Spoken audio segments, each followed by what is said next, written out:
Hey, what's Okay. going on? Hey, what's going on, good Okay. people? It's Gardner Douglas, your Oyster Ninja. I'm here today with Mr. Adam Simha, man, of MKS Design. He just sent me a little nugget in the mail, and we're gonna open it. But I wanted to get him on here so he can tell us a little bit about MKS Design and, of course, the awesome knife designs, which is an Oyster knife, of course. Adam, what's going on, man? Hey, how you doing? Good to be here. So I've been doing custom culinary knives for almost 20 years, and this oyster knife is a design that I came up with in conjunction with a couple of shuckers around town, and especially a guy named Bobby Groves, I met in London, and he's one of these guys doing 600-800 a night, and after a couple of years looking at some issues, neurological issues, and so I wanted to use everything that I learned in school about force concentration, about design, about human factors, about materials, to come up with something that would help someone in that position do the work, help do some of the work for you. And so that's what this is. It's got a wide sort of bulb of a handle that distributes the force all over your palm as opposed to in one little spot, which can be really problematic for some people. And again, if you're opening 2 or 3 or 10, you could do it with a screwdriver if you know what you're doing, right? But when you're doing that many, it really matters. And I made the blade a little stouter than usual, but with a really sharp edge, like an ice skate. Mhm. So scraping is really easy. You don't have to push, and just the slightest twist or side by side, because the blade thickens out so quickly, will just pry that hinge right open. So if you let the knife do the work, this guy it just lights out for dozens and dozens and doesn't kill you. That's the idea. Nice. So how the heck did you get into like knife making, man? What made you wake up one morning and say, you know what? Because you already had the other bit, the MKS, right? So you just Yeah. So I took a class from an amazing guy named J.D. Smith, who was a master smith in the American Bladesmith Society. This is in 1999. And, he does a demo which just blows your mind the first day. And you realize you could do that with fire and a piece of steel and a hammer. And he says, yeah, although, in 10,000 hours, right? right. So I took the class, I fell in love. And at the end, he took me aside, very sweetly and knowingly, and he said, this is a disease for which there is no cure. And I have proved him right. Right. It just, you can't stop.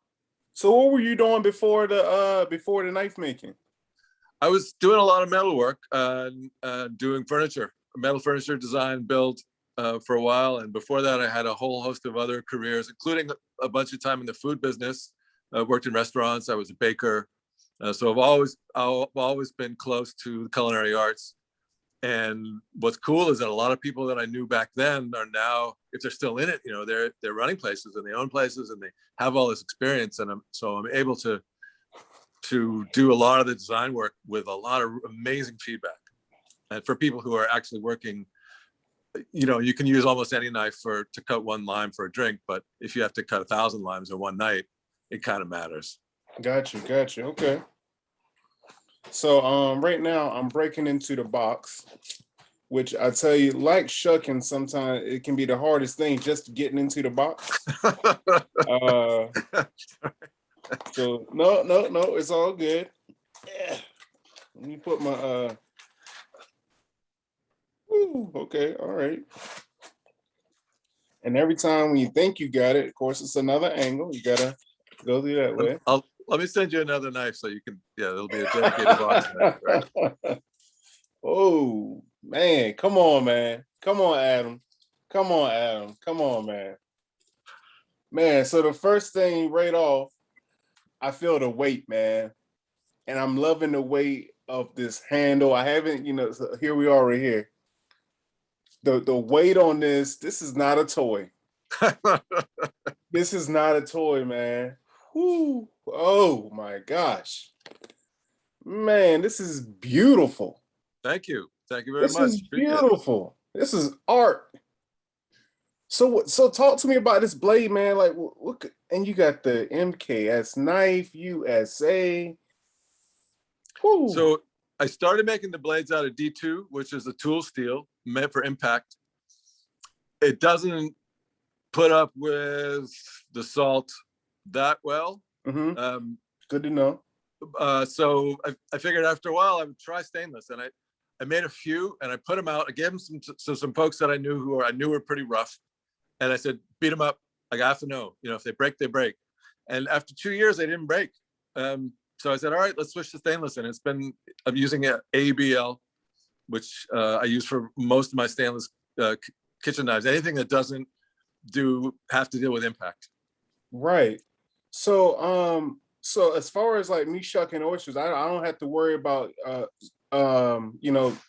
shucking salty oysters or bay oysters. No. Or I'm good. So just what's the care on it? The care on it is just use it. And if you ever want to send it back to me for a touch up, I'll turn it around in a day. Lifetime guarantee. Wow, But lifetime guarantee. I'll tell you this, the guy I was talking about before, Bobby Groves, Yeah. was after he got $1 million on his first one, he got it tattooed on his arm, which was a real honor. So I sent him another one, which he keeps for special events, but he's still using #1. Wow. Now, is this real wood? That is G10, which is a fiberglass composite. So that's non-porous. It's tough as a hammer. Yeah, I can tell, man. It's so seamless, man. It's just like it keeps going. And like I said, it's real artsy, man. I'm just getting some art vibes off of it, man. Well, it's got, it's got to be sexy, right? You got to want to use it. You got oh yeah, I'm going to work. Right. It's not like you can't be like, oh God, I have to go to work, right? Cool. Well, man, I appreciate this, man. This is beautiful, man. I can't take my eyes off of it, honestly. Cool. Well, I hope you do some serious damage with it, and I can't wait to see the pictures. For sure, man. So just how can the next oyster shucker get up with you, man? How can we reach out to you and find your oyster knives and check you out? So you can check out the website, which is mksknife.com, or you can check out MKS Knife on Instagram. That's got the most recent stuff that I'm doing. And but anytime you can reach out to me through either way, and I'm always happy to answer a text or a message or whatever and discuss any custom projects, or the handles on these things can be whatever you like, and we can talk about that too. Hold on, you said the handle can do what now? We could do the custom handles. Wow. Okay. So I mean, the Black G10 is just sort of my favorite basic flagship. You just can't go wrong. I mean, you could hang from that if you had to. You just stick it in something. No doubt.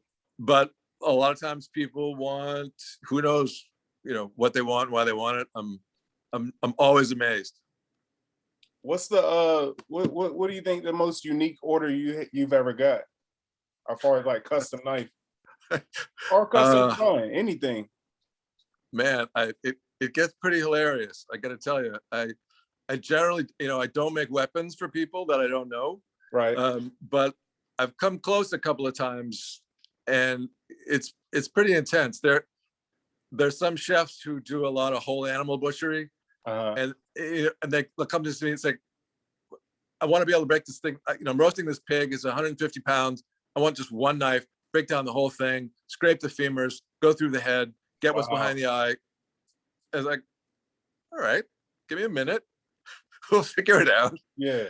And, it's, but all that stuff's on the Instagram. And the coolest thing about this is that every chef is different. Every shucker is different.